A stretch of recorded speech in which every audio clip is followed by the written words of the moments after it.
Almost forgot to do video because, I don't know why, because that's not the way to start this sentence. But I had a great day. It was great. And I'm gonna tell you why. Mostly because I'm a fool. And I don't know things, but I learned something today. First of all, my router table is kind of kicking ass, right? Here, let me move this thing. I mean, it looks like a fucking jalopy, but it is, it's flat and it's doing the job, right? And the dust goes where it needs to go. This thing is a lifesaver. It was expensive and a hassle, but look at this nice flat surface I have here. So important to what I'm doing. So, you know what was amazing today is I've been struggling to make these tables are hard to make. So I make these shapes, right? This is a template. I was smart this time. I just had these made at a CNC shop. And then on the back side is the backup. So if I break the first one or something happens, I have a backup. And I'm gonna make more backups. But cutting those things out has been fucked, man. Like, I didn't know what I was doing. I'm learning, so I'm getting router bits. Like, this is a pattern bit. It's got a bearing on it. You know, I was using like, I was trying these straight bits out. There's a top bearing straight bit. Oh man. There was one I was using for a while. I can't find. It's the one that was. It's out here. It is. So this is a pattern bit. It's a 1/4 inch with the top bearing. It's probably. I can't tell if it's compound or it looks like it's a down cut. Anyways, those bits were tearing up my wood, and then I have to spend. And it's just like so often. One thing that was tearing up my wood is using a smaller table than that on my router table and not having an even surface. I was getting these lifts and it was, oh man. It's why I beat the shit out of my last router table with a sledgehammer because I knew I was gonna get rid of it and I needed to let out some angst after ruining like, I don't know how many pieces of wood and having to like fix them. Oh, fuck. I might still have to fix a bunch. I can't remember if I did or not. So I've been doing this off and on for 3 years. And I don't know, I'm learning the best I can. I'm watching YouTube channels. I'm reading like hours and hours and hours of researching all this stuff. And then I finally decided to buy this thing, which was $106. It's a monster. It worked, it killed it. It worked so good. It was able to rip through this hardwood on this template and no tear out, and it did it quick and it did it really ultra smooth. I just eliminated 70% of my hassles doing this with that bit. The problem is it's a little bit big, so I have to make a few. I mean, I know this. It's not just because of that bit, but I need to make a few passes because these curves are at an angle that is more narrow than the diameter of this bit. So, it just won't get it won't get in there.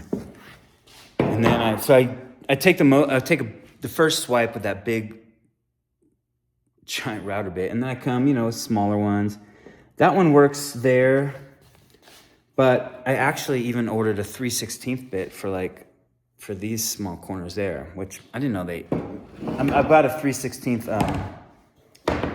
pattern cutting bit, which has a bearing, right, like this, but it's tiny. I didn't know they made them, but I looked up and I'm getting it from Stu Mac, which I think they make a bunch of luthier tools. So, man, every time I order a new router bit, it's like at least $40, $100. So I have to, anyways, it was good, but it's just taking me so long to learn all this stuff. It's so painful. And I guess nobody gets to see it except for now because I'm talking about it. And nobody's watching these videos right now. It's fine. But I'm sure by the time somebody sees these videos, I'll be wealthy and I'll be selling my tables for a lot of money. They'll be beautiful, and somebody can go back and see how I made them. I'm gonna tell you right now, it is fucking frustrating. It's taken a long time, a lot of money, long hours, so much trial and error, way more error. But getting this figured out is a win. So actually, this is, and the other thing too is it's too big for this hole. That hole's made for pattern or for guide bushing, but it's just like a half a mil too big, and I could probably channel it out. I might get another one of these tables going, or I might even put another router like kind of over here, and so, you know, because I think there's still room to, you know, if I was thinking clearly, I almost was like, I should put one here and then one here, like split this thing up into thirds.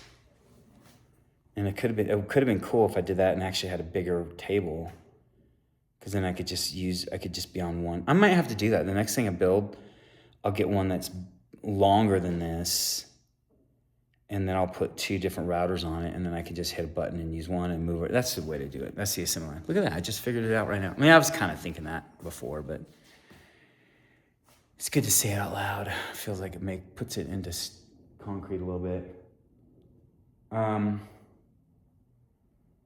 Barbecued some chicken outside on my grill for my grilled Caesar. I just had a Caesar salad. The only like handful of times I've eaten out recently, because I've been making all my meals at home, was today. I had lunch. Today and yesterday, or a couple times this week, I had lunch across the street at Mama Inez's. It's a Mexican restaurant. They're the sweetest people.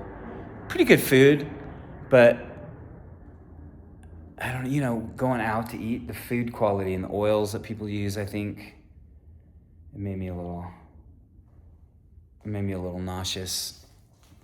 I think I'm just getting used to eating everything fresh at home. But basically, I've been living off of Caesar salads for 2 months. And man, I put a lot of garlic in this one. Like, I'm feeling the garlic right now. I'm a little exhausted. I stayed up till 3:30 the night before. I didn't sleep that well last night, probably because I drank a bunch of fucking beer right before bed. I also think I've been like, I don't know, my body was making me sleep I sleep on my stomach, and I think my body was making me turn over on my back a few times. I kept waking up on my back. I think I'm sleeping with a gimpy hand under my chest, and it's hurting my chest. So my body's like, flip over, and then I can't sleep. You don't care about this. What am I telling you? Nobody's watching this anyways. All right, well, here's my beautiful shop.